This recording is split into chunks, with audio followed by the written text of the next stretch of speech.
Hello, and welcome to Financial Perspectives, a CFA Society San Francisco podcast where we explore trends shaping the investment and finance industry with experts in their field. This month, host Tanya Suba-Tang had the pleasure of speaking with King Lip of BakerAvenue. Listen in as they explore the growing challenges of concentrated stock positions and how advisors are navigating tax strategy, diversification, behavioral decision-making, and risk management in an increasingly tech-driven market.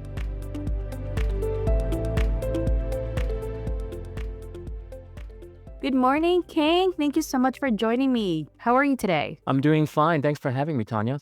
So today we're going to talk about concentrated stocks. And for listeners who might not be familiar, can you talk us through or walk us through what concentrated stock are and what the concentration stock position actually is? Yeah, I'll be happy to go through that. We define a concentrated stock position as a position that's at least 20% of a client's net worth. But typically, we see that it's a lot higher. Usually it's more like 75% of a client's net worth. Sometimes could be over 90% of a client's net worth. But typically, it's one or two holdings that really is what the client has and what their financial net worth is all in. So, are there any sectors right now where you're seeing a lot of this kind of concentration or even some exciting growth stories you're aware of? Yeah, it's a good question. Not surprisingly, the concentration in terms of sectors mostly comes from technology. For example, Magnificent Seven, right? Those seven stocks we see all the time.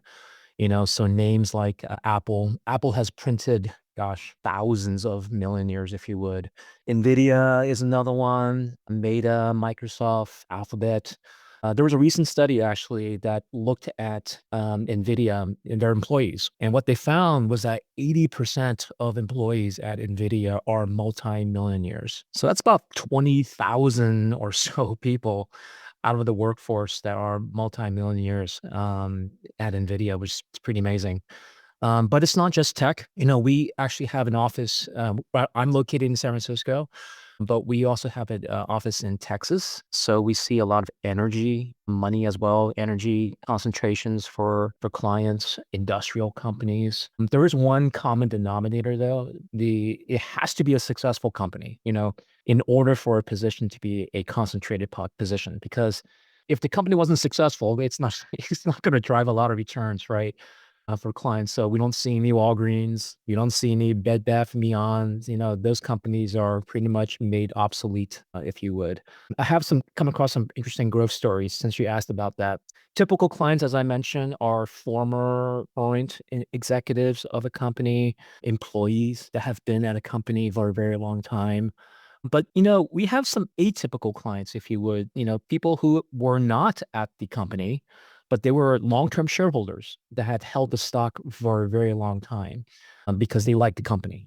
So for example, we have a realtor who bought Tesla stock in 2012, 2013, never sold a share despite his friends and family saying, you have to sell Tesla. He didn't listen to them at all. And lucky he didn't, because that position is now worth over $10 million. So he's no longer a realtor, as you can imagine.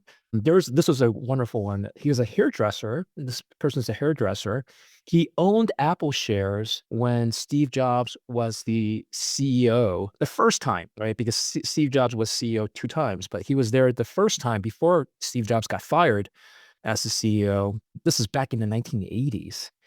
And he held the stock throughout this whole time, even when the company almost went bankrupt in 1997. Apple almost went bankrupt in 1997.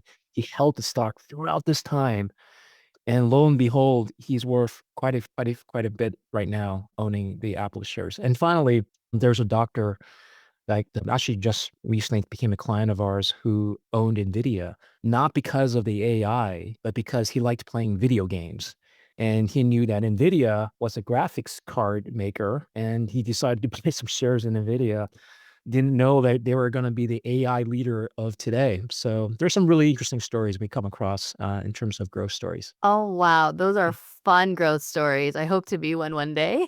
Yeah, me too. But kinda, taking that, into mind, we chatted earlier, before we got into this podcast about the mindset required to manage concentrated stocks, and you kind of alluded to a lot of these stories and the growth stories. Can you share some real world advice or strategies you've seen work for people in that situation, especially if we're handling risk and emotional up and downs? Yeah, great question. First of all, concentrated stock management is one of the fastest growing areas in terms of wealth management, and especially the need for clients. It's a complicated topic. It's for most clients, as you can imagine, it's probably one of the most important financial decisions that the client can make in their lives, right?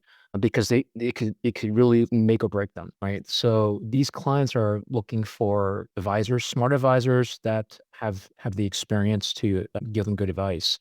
So some of the challenges, for example, that these clients face and we as advisors face, as I mentioned, first of all, it's complicated. They don't know all the tools that are available to them to manage their concentrated stock position.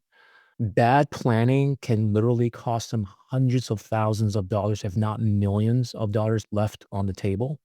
Tax exposure is a major one, facing holders of concentrated positions. The reason why is typically they hold a very, very low cost basis, right? They've held these shares for so long that if they do sell, they're going to pay a lot to Uncle Sam. So what our job is to introduce them to smart strategies like tax loss harvesting strategies, charitable remainder trust, exchange funds. So complication is one of the factors that these clients face. The second one is emotional. There's an emotional attachment to the stock, believe it or not. There's feelings of guilt, because some of these investors have been at the company or held the stock for so long and it's made them so rich, they actually feel guilty for selling selling the stock. It's just been so good to them. Second one is sentimental. And this was a little bit of a sad story, sentimental is there was a widow whose husband had passed away in an untimely death. She was going through some depression because of his passing. The stock that she inherited from him was really sort of that connection that she still had to her husband. So she didn't want to rush into any financial decisions, as you can imagine, right? Like diversification, obviously, should be something that she was thinking about. But in this aspect, that emotional attachment is not something that that could be necessarily a financial decision. It's really most like a very sentimental, emotional decision. So we have to manage the behavioral, which is, in our opinion, probably the hardest thing to do and takes the most time. And you just got to be patient. The third one, which I think is kind of funny, is clients who have FOMO, which is fear of missing out, because the stock has been so good to them. In their view, there's no other stock that could do better, right? So they, oh, no, I don't want to sell it right now because there's so much upside. So it's our job to say, well, there's actually other stocks that can do just as well, if not better. In fact, one of the questions we ask a lot of these clients, let's just say this client has 5 million of XYZ stock, right? And doesn't want to diversify. One of the questions we ask is, look, if you had 5 million in cash today, would you buy XYZ stock? Usually the answer is no. So it's like, okay, why are you holding $5 million worth of this stock? So it's our job to sort of to advise them on these many different tools.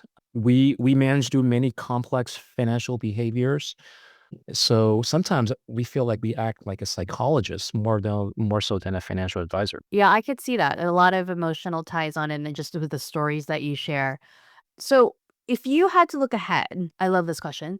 Where do you think concentrated stock positions are headed? And second half of that is, are there any big trends or risks on your radar that investors should be paying attention to over the next few Hmm. years? Yeah.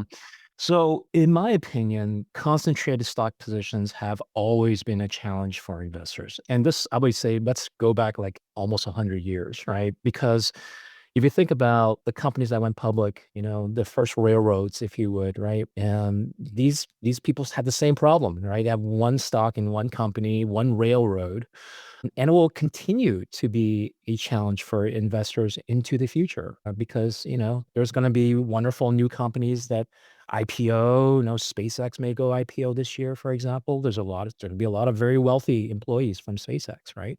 So it will continue to be a problem, we think. I think the big trends are access to private secondary markets. The reason why I say that is because companies are taking longer to go public these days. So imagine companies like Databricks, which is probably one of the largest private companies that have not got public yet. They recently did a recent round of funding. They're about 135 billion in terms of market cap, and they haven't gone public yet. And there's people who've worked at Databricks for years and years and years, and they're like, "Gosh, how come I'm not going public? I need some liquidity." So a lot of these employees go into the private secondary markets to seek liquidity. So I think that would continue to be a big trend on a going forward basis. And the third one and the final one is a lot of the questions that we're answering now for clients, especially those who hold these very large positions in these tech companies, is there a bubble in the AI, this AI race, if you would, kind of like the dot-com bubble, which I lived through and had advised clients.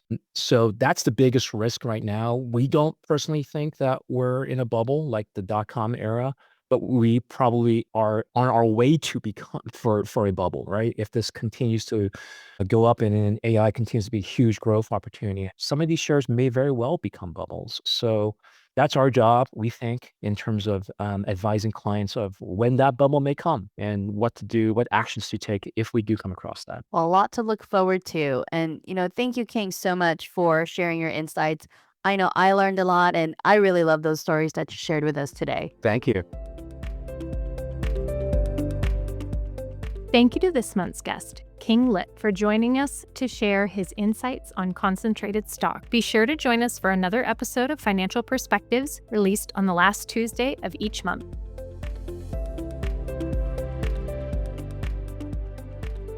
This podcast is produced by CFA Society San Francisco, a not-for-profit professional association providing professional learning and career resources to over 13,000 investment industry professionals worldwide. To learn more about CFA Society San Francisco, visit our website at cfa-sf.org or connect with us on LinkedIn.